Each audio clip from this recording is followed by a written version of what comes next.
27 June 2025 ವಿಶೇಷವಾಗಿ ಪುಷ್ಯ ನಕ್ಷತ್ರ ಇರುವಂತಹ ಒಂದು ದಿನ. ಅವತ್ತಿನ ದಿನ ಧನಲಕ್ಷ್ಮಿಯನ್ನ ಒಲಿಸ್ಕೊಳ್ಳೋದು ಹೇಗೆ? ಸುಲಭ ಪರಿಹಾರ, ಮನೆಯಲ್ಲೇ ಮಾಡುವಂತಹ ಸುಲಭ ಪರಿಹಾರ ಏನಪ್ಪ ಅಂದರೆ, ಇದಕ್ಕೆ ಬೇಕಾಗಿರುವಂಥದ್ದು ಆಲದ ಮರದ ಎಲೆ. ಆಲದ ಮರದ ಎಲೆನ ತಗೊಳ್ಳಿ, ಅದ್ರ ಮೇಲೆ ಸಿಲ್ವರ್ ಕೋಟಿಂಗ್ನ ಮಾಡಿ. ಸಿಲ್ವರ್ ಕೋಟಿಂಗು ಆಲದ ಮರದ ಎಲೆಯ ಮೇಲೆ ಅದನ್ನು ಮಾಡಿದ ಮೇಲೆ ಅದರ ಮೇಲೆ ಹಳದಿಯ ನಮ್ಮ ಒಂದು ಹಳದಿ ಏನಿದೆ ಅರಿಶಿಣದಲ್ಲಿ ಸ್ವಸ್ತಿಕ್ ಚಿತ್ರವನ್ನು ತಾವು ಬರೀ.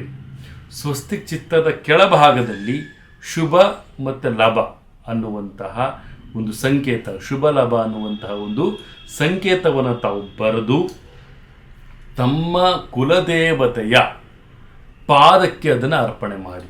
ತಮ್ಮ ಮನೆಯಲ್ಲಿ ಯಾವ ದೇವರ ತಾವು ಪೂಜೆಯನ್ನು ಮಾಡ್ತೀರಿ, ತಮ್ಮ ಮನೆಯಲ್ಲಿ ಕಳಶ ಪ್ರತಿಷ್ಠಾಪನೆ ಮಾಡಿದರೆ ಅಲ್ಲಿ, ಅಥವಾ ತಮ್ಮ ಮನೆಯ ಒಂದು ದೇವರ ಮನೆಯಲ್ಲಿ ಆ ಒಂದು ಪಾದಕ್ಕೆ ಅರವಿಂದವನ್ನು ಮಾಡ್ತಿದ್ದೀರಿ ಅಂತ ಅಂದ್ಕೊಂಡು ದೇವರ ಮನೆಯಲ್ಲಿ ಇಡಿ.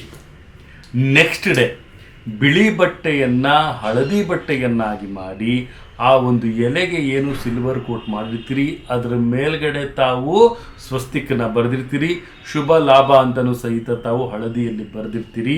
ಅದನ್ನು ತಾವು ತೆಗೆದುಕೊಂಡು ತಮ್ಮ ಒಂದು ತಿಜೋರಿಯಲ್ಲಾರು ಇಡ್ಬೋದು, ತಮ್ಮ ಲಾಕರಲ್ಲಾರು ಇಡ್ಬೋದು, ತಮ್ಮ ದೇವರ ಮನೆಯಲ್ಲಾರು ಇಡ್ಬೋದು. ಅಲ್ಲಿಂದ ನೋಡಿ ಆ ಪುಷ್ಯ ನಕ್ಷತ್ರದಲ್ಲಿ ಈ ಒಂದು ಸಣ್ಣ ಪರಿಹಾರವನ್ನು ತಾವು ಮಾಡೋದ್ರಿಂದ ಧನಲಕ್ಷ್ಮಿಯ ಆಗಮನ, ಎಲ್ಲಿ ತಮ್ಮ ಒಂದು ಸಂಪತ್ತು, ಎಲ್ಲಿ ತಮ್ಮ ಸಂಪತ್ತು ತಮಗೆ ಕಾಡ್ತಾ ಇದೆ, ಎಲ್ಲಿ ತಮ್ಮ ಸಂಪತ್ತು ಸಿಗಾಕೊಂಡಿದೆ, ಅದು ಅಲ್ಲಿಂದ ರಿಲೀಸ್ ಆಗಿ ಬರುತ್ತೆ.